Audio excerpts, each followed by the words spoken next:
सुंदरवन के जंगल में टूनी चिड़िया अपने दो बच्चों के साथ रहती थी। टूनी चिड़िया दिन रात मेहनत करती और अपना परिवार पालती थी। उसके दोनों बच्चे आलसी और कामचोर थे। वो दिन भर आपस में झगड़ा करते रहते थे। एक दिन टूनी चिड़िया बीमार हो जाती है। वो दोनों बच्चों को बुलाती है। बच्चों, मेरी तबीयत बहुत खराब है। पता नहीं कब भगवान अपने पास बुला ले। मरने से पहले मैं तुम दोनों को कुछ बताना चाहती हूँ। बेटा, मैंने अपने जीवन में जो कुछ भी कमाया है वो सब मैंने अपने खेत में आम के पेड़ के नीचे गाड़ा है।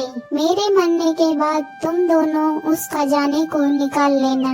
इतना सुनकर दोनों भाई खेत की तरफ दौड़ जाते हैं और आम के पेड़ के नीचे पहुँच जाते हैं। देखो भैया, अगर हम दोनों को खजाना चाहिए तो हम दोनों को बराबर मेहनत करनी होगी। दोनों मिलकर खेत को खोदने लगते हैं। कुछ समय के बाद उसमें से खजाना निकल आता है। दोनों उसे देखकर बहुत खुश होते हैं। दोनों भाई थक गए थे और उन्हें भूख भी लगी थी। वो दोनों आपस में तय करते हैं कि एक जाकर खाना लाएगा और दूसरा खजाने की देखभाल करेगा। एक भाई खाना लेने के लिए निकल जाता है।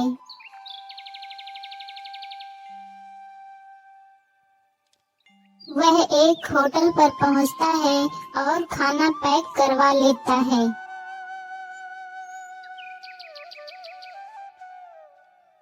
तभी उसके दिमाग में एक ख्याल आता है। क्यों न मैं इस खाने में जहर मिला दूं, जिससे इसे खाते ही उसकी मौत हो जाएगी और वो खजाना मेरा हो जाएगा। उधर दूसरा भाई सोचता है कि जैसे ही वो आएगा मैं उसके सिर पर जोर से वार कर दूंगा, जिससे उसकी मौत हो जाएगी और खजाना मेरा हो जाएगा। वह खुद खाना खा लेता है और बचे हुए खाने में जहर मिलाकर ले आता है।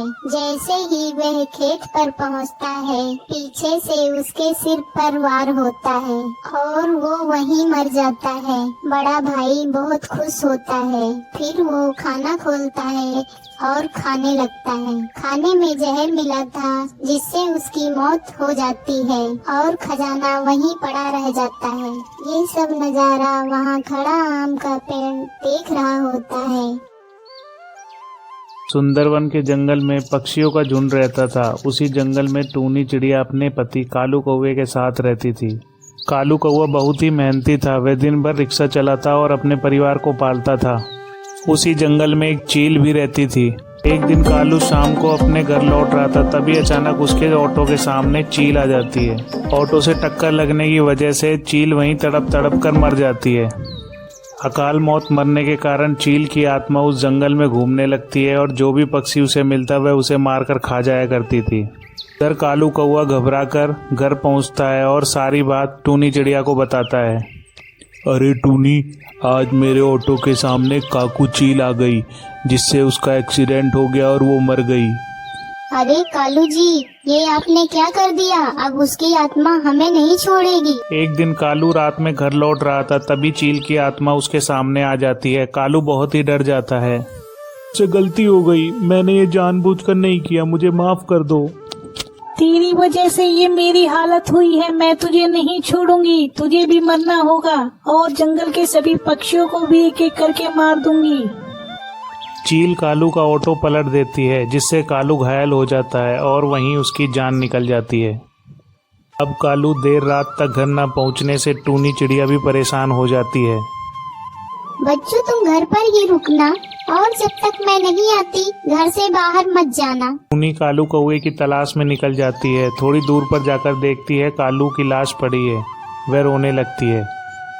हे भगवान, ये तूने क्या किया? अब हम क्या करेंगे? वहाँ से टीटू तोता गुजरता है। वह टूनी को रोता हुआ देखता है तो उसके पास आता है।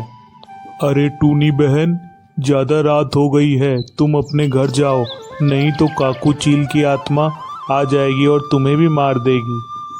टूनी चिड़िया रोती हुई अपने घर चली जाती है। तभी पीछे से काकू चील की आत्मा भी टूनी के घर पहुंच जाती है। टूनी, दरवाजा खोलो, मैं तुम्हारे और बच्चों के लिए खाना लाई हूँ। नहीं, तुम हमें भी मार कर खा जाओगी। नहीं, मैं सच कह रही हूँ, तुम्हारे और तुम्हारे बच्चों के लिए खाना लाई हूँ। हे भगवान, अब मैं क्या करूँ? टूनी जैसे ही दरवाजा खोलती है, काकू चील की आत्मा घर के अंदर घुस जाती है। ही अब मैं तुझे और तेरे बच्चों को भी मार कर खा जाऊंगी। जैसे ही चील बच्चों को खाने के लिए आगे बढ़ती है, आकाश से एक बिजली चील के ऊपर गिरती है और चील की आत्मा वहीं जलकर भस्म हो जाती है। ऐसी ही मजेदार कहानियाँ देखने के लिए प्लीज हमारे चैनल को लाइक, शेयर एंड सब्सक्राइब करें। बेल आइकन को दबाना ना भूलें।